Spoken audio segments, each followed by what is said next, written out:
The tragic end of Paul Walker, a look at his life and secrets of his death. In the glimmering world of Hollywood, where dreams take flight and legends are born, there exists a story that captures both triumph and tragedy.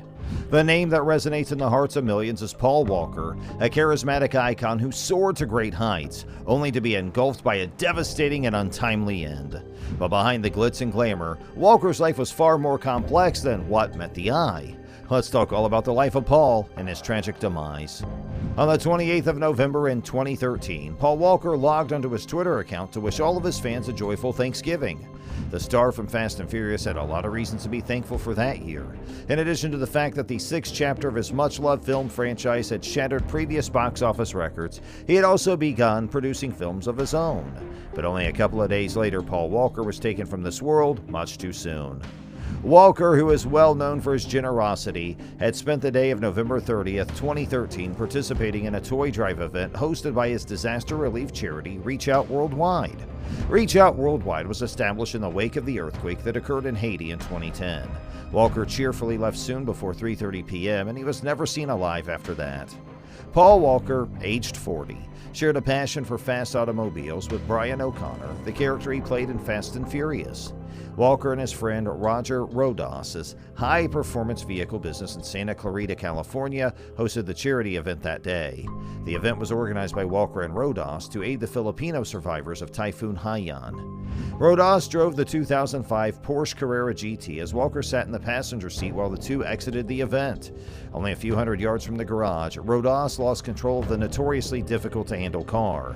The Porsche struck a curb, a tree, a lamppost, and then another tree as it was moving at roughly 100 miles per hour before catching fire.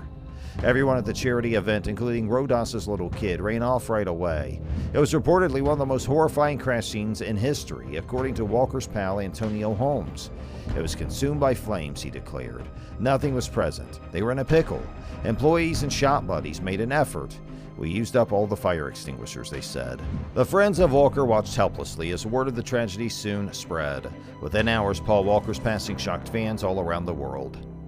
Paul William Walker IV, who was born on September 12, 1973 in Glendale, California, had a pretty good life.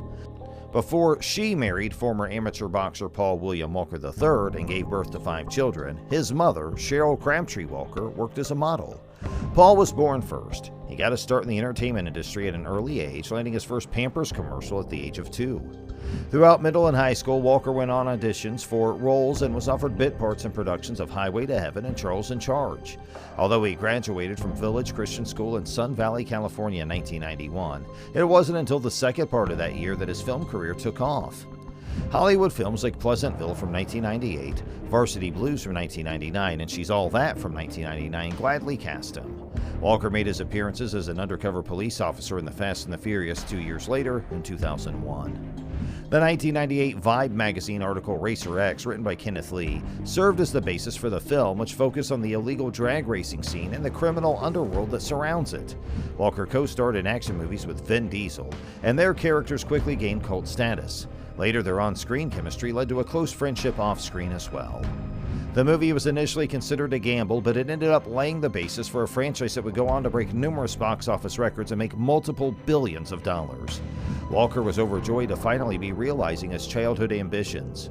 In addition to his achievements in the film industry, Walker is the father of a daughter named Meadow Rainwalker, whom he shares with his fiancée, Rebecca McBrain. In his spare time, Walker enjoyed racing, surfing, and volunteering with the organization that he founded. The good times, however, would not continue indefinitely. In the morning of November 30th, 2013, Paul Walker had every intention of spending the day with his loved ones. When he suddenly realized that his charity was going to have an event, he was in the middle of a conversation with his mother Cheryl and his daughter Meadow, who was 15 years old at the time. They were talking about making preparations to buy a Christmas tree. We were having this good conversation and he'd forgotten about an event he had, Cheryl Walker later claimed.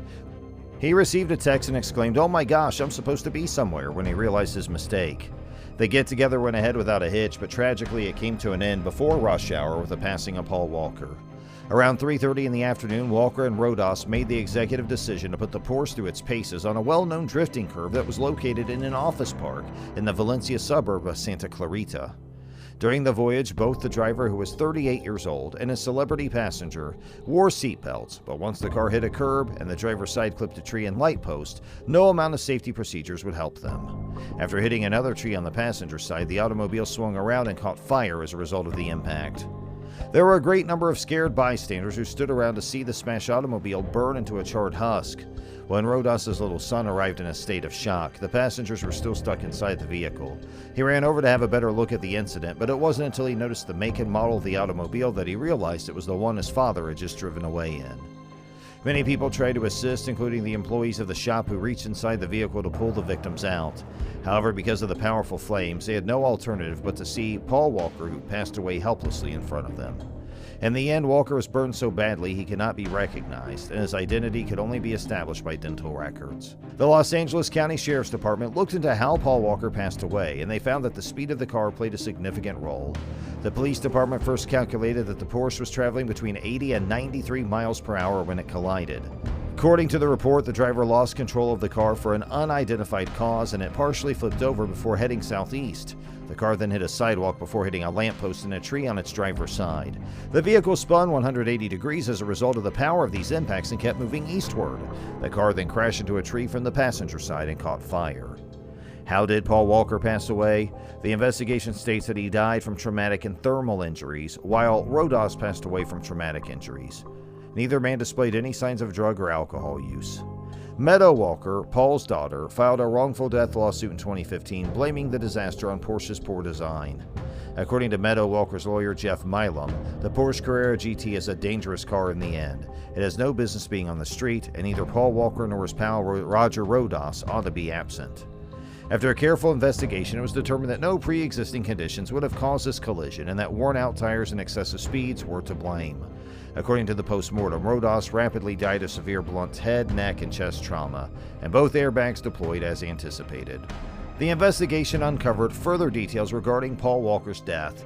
His vertebrae, pelvis, left jawbone, collarbone, and ribs were all fractured according to his autopsy, and his trachea scant soot was also discovered. Porsche further asserted that unforeseen alterations had abused and altered the vehicle. 2 years later, Walker's daughter finally settled, maintaining the term's secrecy. During this time, the scene of the accident turned into a gathering place for grieving admirers who wanted to leave memorials for the late star. And because Paul Walker passed away while filming the 7th installment of the Fast and Furious franchise, Universal Pictures said that production would be put on hold until they could speak with his family. Following Walker's cremation and burial at Forest Lawn Memorial Park, his brother Cody offered assistance to the crew of Furious 7 so that they could wrap up filming. Not only did he eerily take on the appearance of Walker, but he also felt as though he owed Walker everything. "My love for cars, my love for travel, it's all from him, and I miss him," said Cody Walker. "I miss him very much. Every day I think about him." That's it for today's video, but we'll be right back soon. Don't forget to give this video a thumbs up and subscribe to our channel, and thanks for watching.